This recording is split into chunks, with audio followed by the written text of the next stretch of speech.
Hi friends! Welcome back to my channel. నేను మీ మౌనిక. మా ఇంట్లో దీపావళి సెలబ్రేషన్స్ ఎలా చేసుకున్నామో మేము మీకు చూపిస్తాము. Late post. ముందు రోజు నైటే మేమింకా మామిడి ఆకులు, బంతిపూలు గుచ్చుకున్నాము. మా పెద్దోడైతే మామిడి తోరణాలు గుచ్చుతున్నాడు.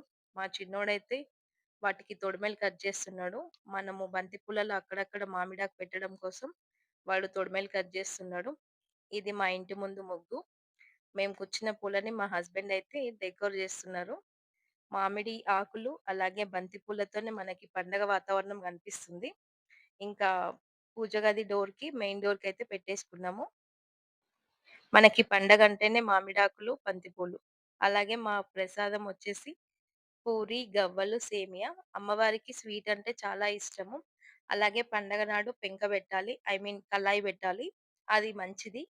అందుకే నేనింక పూరి చేశాను. ఈవినింగ్ ఏమో గారెలేసాను. ఇలా మార్నింగ్ పూజ అయిపోయింది. అమావాస్య ఈవినింగ్ వచ్చింది కాబట్టి మేమింకా ఈవినింగే ఎక్కువ సెలబ్రేట్ చేసాము. ఇది మా ముగ్గు కోసం నాకైతే హెల్ప్ జేయడానికొచ్చిర్రు. మా పిల్లలతో పాటు మా అల్లుళ్ళిద్దరు ఆకులన్నీ తొడిమలు తీసి పెట్టారింకా. ఇవి మా చెట్టు గన్నేరు పూలు. ఆకుల్ని విచ్చదీసి పెట్టుకోవడం వల్ల మనకి టైం వేస్ట్ అవ్వదు. మా చెట్టు గన్నేరు పూలు మాత్రం చాలా వచ్చాయి. ఈవినింగ్ మా ఇంటి ముందు ముగ్గు. తప్పకుండా మళ్ళీ ఈవినింగ్ వాకిలి శుద్ధి జేసుకోవాలి. ఎందుకంటే గుమ్మడికాయ దిష్టి తీస్తాం కాబట్టి. గుమ్మడికాయ, అలాగే కొబ్బరికాయ, నిమ్మకాయ. ఈ నిమ్మకాయ అనేది ఇక్కడ పెట్టాలి. మెయిన్ డోర్ ముందు గూడా పెట్టుకోవాలి.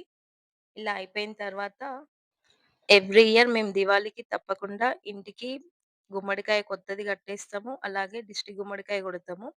అదయిపోయిన తర్వాత ఆ గణనాథునికి హారతి చూపిచ్చి, ఇంకా మా పిల్లలకి, మా హస్బెండ్‌కి హారతి చూపిచ్చాను. ఇది ఎందుకంటే వాళ్ళలో ఉన్న నెగెటివ్ అంతా పోవడానికి.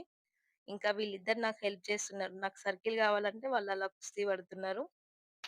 మనం ఏ చిన్నది సెలబ్రేట్ చేసుకున్నా మనకి పసుపు, కుంకుమ చాలా ఇంపార్టెంటు.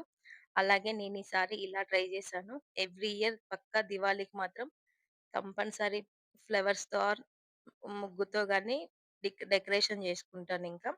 ఈసారైతే ఇలా సెలబ్రేట్ చేసుకున్నాము. బంతిపూలు లేనిది ఆ ఫీల్ రాదు. ఇంకా ఇదొచ్చేసి పూజ గది ముందు. మనము తప్పకుండా పూజ గది ముందు గూడా పెట్టుకోవాలి. ఇది మెయిన్ డోర్ ముందు, పూజ గది ముందే నేను డెకోర్ చేసుకున్నాను. వాకిట్లో మాత్రం గాలికుండదు. అందుకే నేను పైనే చేసుకున్నాను. ఎవ్రీ ఇయర్ పైనే పెడతాను. అలాగే పెట్టుకున్న ఈ ఇయర్ కూడా. కాకపోతే కొంచెం డిజైన్ చేంజ్ అంతే. Thank you. Thanks for watching. For more videos please subscribe to my channel. మాకు ఇలాగే సపోర్ట్ చేస్తూ ఉండండి. Thank you so much. Thank